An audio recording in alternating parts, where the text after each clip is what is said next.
nadiifo wax baan ku sheegayaa may maqashaa waayo tani waa wax aad u muhiima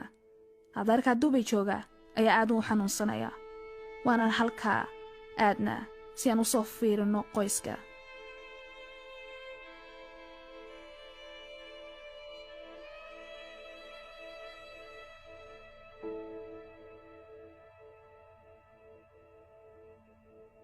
magacaygu waa Nadiifa 18 jir baan ahay waxaana ka yimid London markan 12 jir ahaa hooyaday waxay ii kaxaysay Soomaaliya waxayna igu qasabtay inay i guuriso qof aanan weligay la kulmin waxaan ku soo koray Bow oo ku taala bariga London waxaan jeclaa farshaxanka waxaan necbaa PE laakiin orodka waan ku fiicnaa fasalkayga ana ugu orod dheeraa mar walba waan ordi jiray markan secondary school bilowbay hooyaday waxay ii sheegtay inuu adeerkay xanuunsanayo ayna tahay inaan anagu baxno si aan ugu soo booqano Dubai waxay waraaq u qortay iskuulkayga iyadoo ku leh inaan tegayno bilowga fasaxa xagaaga horaantii laakiin Dubai may ahayn halku socdaalkeena ku eeka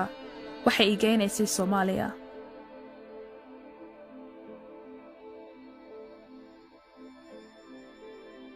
13 jir baan ahaa markay igu qasbeen inay nini guuriyaan waxaan xirtay labis cad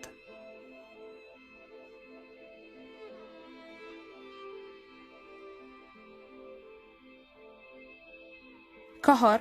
intaana la i guursan waxa la ii ogolaaday inaan aado meelaha internetka laga galo iyo inaan isticmaalo telefoonka gacanta laakiin arooska kadib waxaasoo dhan waa layga wada joojiyey mar walba uu guriga ka maqan yahay qaraabada qoyska ka mid ah ayaa la ii soo diri jiray si ay ii ilaaliyaan markuu guriga joogana wuxuu iga filayaa inaan wax walba u sameeyo wuxuu ila doonayay inuu iga dhigto shaqaalo xitaa inuu gacmaha soo farxasho uma istaagi jirin wuxuu iga dalban jiray inaan u keeno 2 baaquli oo biyo ah in badan sabab la'aan ayuu ii garaaci jiray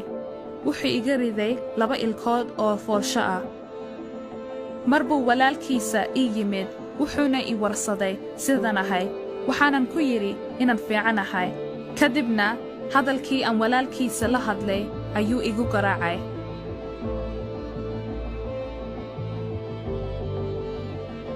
saddex iyo 10 sano ayaan jiray markii igu horeysay oo la i kufsanayay 9 bilood kadib waxaan dhalay ilmahaygii koowaad in yar kadib waxaan jirsaday dhalashadaydii 14aad asxaabtayda iyo ilmaadeeraday ayaa ka shakiyey in la i kaxaysay oo qasab la ii guuriyey sidaa darteed waxay isku dayeen inay lacag ii soo diraan sidan u soo baxsado laakiin may shaqayn waxaan ku dadaalay inaan la hadlo aabbahay oo la soo xidhiidhay qoliyaha qaabilsan guurka qasabka oo jooga UK sidaa daraaddeed waxaan go'oonsaday inaan ninkayga ka dhaadhiciyo haddaan aadno Ethiopia inaan awoodi karo inaan fiisa UK u soo xarayn karo kadibna safarkii bilaabay waxaan ka soo baxnay Hargeysa oo waxaan nimid Addis Ababa waxay iskaba ahayd 2 maalimood laakiin waxay ila ahayd inuu dhammaadba lahayn